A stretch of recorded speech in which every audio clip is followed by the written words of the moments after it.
Hello and welcome back. We are going today to study the types of audit opinions based on audit evidence gathered. Types of audit opinions. The topic is audit assurance and non-assurance engagements.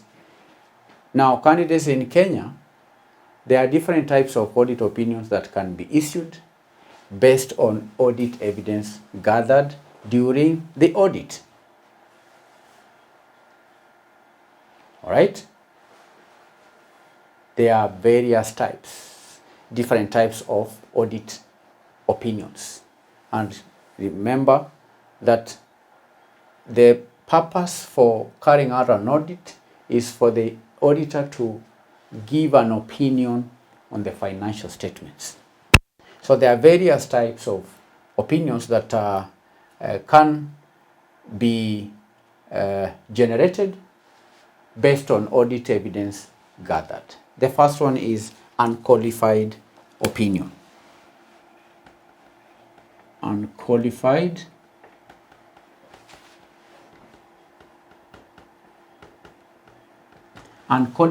opinion is issued when the auditor concludes that the financial statements present a true and fair view. When the auditor concludes that the financial statements portray a true and fair view. After carrying out the audit, the auditor may come up with the opinion that the financial statements as audited portray a true and fair view in accordance with the applicable financial reporting framework. So such an opinion is known as unqualified opinion. And this opinion indicates that no material misstatements or issues have been identified during the audit. It indicates that no material misstatements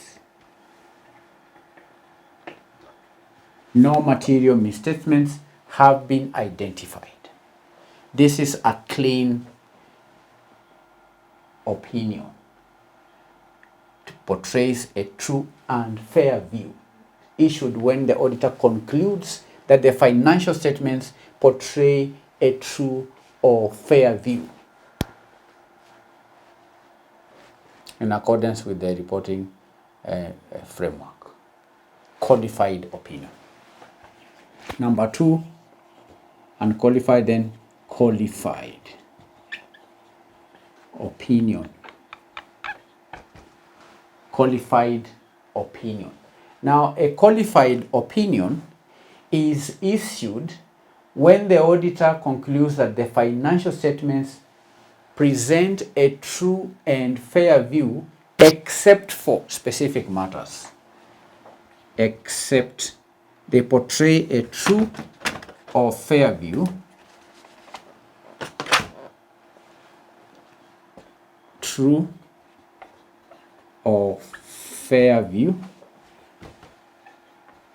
except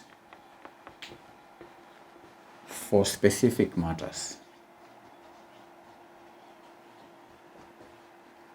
Portray a few or fair view, true or fair view, except for specific matters that are disclosed in the audit report. So this opinion indicates that there is a material misstatement or there is a limitation of scope, but it does not affect the overall presentation of the financial statements. Except for specific matters. I've given an example of the specific matters. It could either be limitation of scope or material misstatements. but the limitation on scope or material misstatement does not affect the overall presentation of the financial statements. Does not affect the limitation of scope or material misstatement does not affect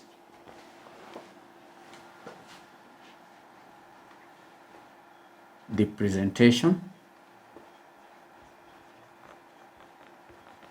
of the financial statements. Qualified opinion.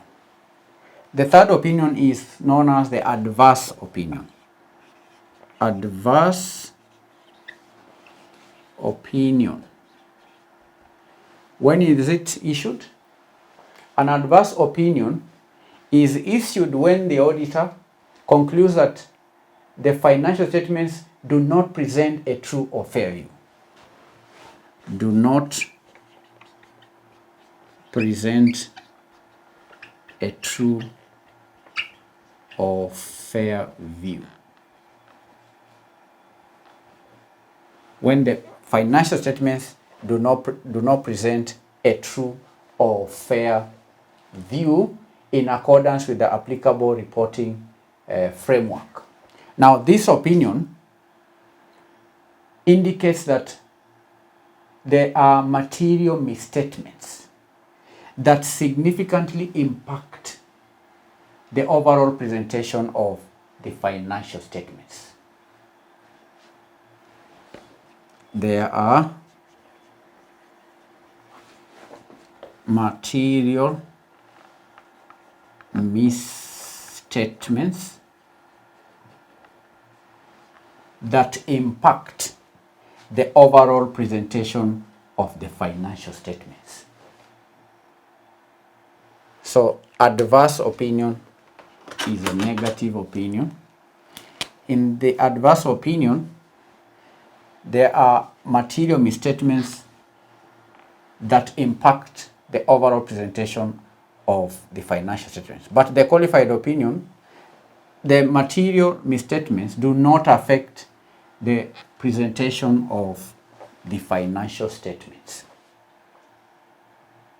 That is number 3. Then number 4, disclaimer of opinion. Disclaimer of opinion is another type of audit opinion. Now, a disclaimer of opinion is issued when the auditor is unable to express an opinion on the financial statements due to limitations in the scope of audit. Unable to express opinion, and that may be due to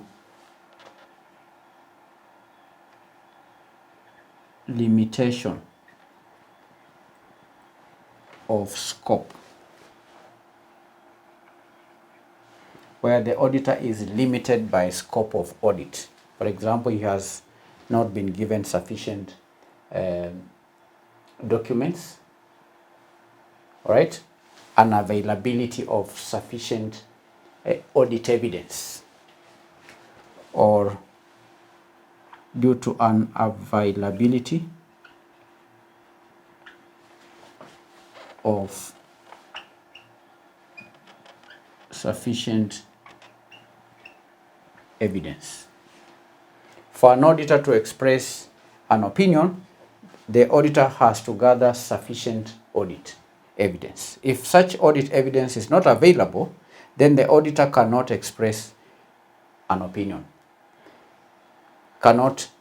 may not have the enough evidence to express an opinion. In such a case, then he will issue a disclaimer of opinion. It is issued when the auditor is unable to do what? To express an opinion on the financial statements due to limitation on scope of audit or unavailability of sufficient audit evidence. So these are 4 types of audit opinions. 1, unqualified opinion. 2, qualified opinion. 3, adverse opinion. 4, disclaimer of opinion. Disclaimer of opinion. Now we are going to, before we wind up the lesson, we are going to look at the entities that are exempt from audit in Kenya. Entities exempt from audit in Kenya. Now there are certain entities that are exempt from audit in Kenya, and of course we know the audit is a statutory requirement, but though it's a statutory requirement, there are certain entities that are exempt from taxation, from audit in Kenya. There are certain types of entities or companies which may be exempt from audit requirements based on a specific criteria that is outlined in the Companies Act. So the exemptions are primarily based on the size, the ownership structure, and the nature of activities of the entity. And one such example of companies that are exempt from taxation in Kenya are small private companies. Small private companies are exempt from audit in Kenya. Small companies, private companies may be exempt from audit if they meet certain criteria. And according to the Companies Act, a company is considered small if it meets at least 2 conditions. And these are conditions in the preceding year. Number 1,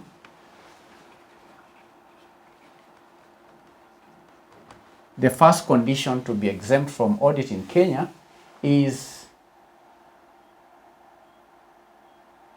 if the annual turnover does not exceed 50 million. Does not exceed 50 million Kenya shillings. If the turnover does not exceed an amount of 50 million Kenya shillings, then such a company may be exempt from audit in Kenya. 2, another condition is if the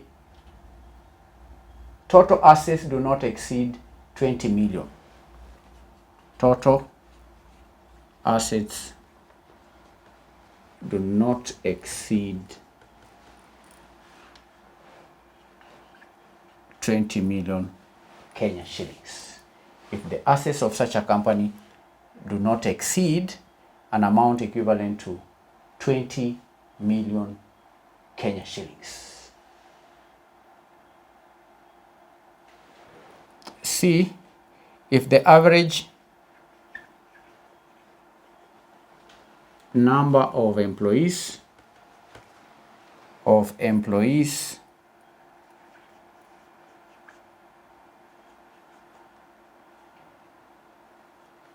does not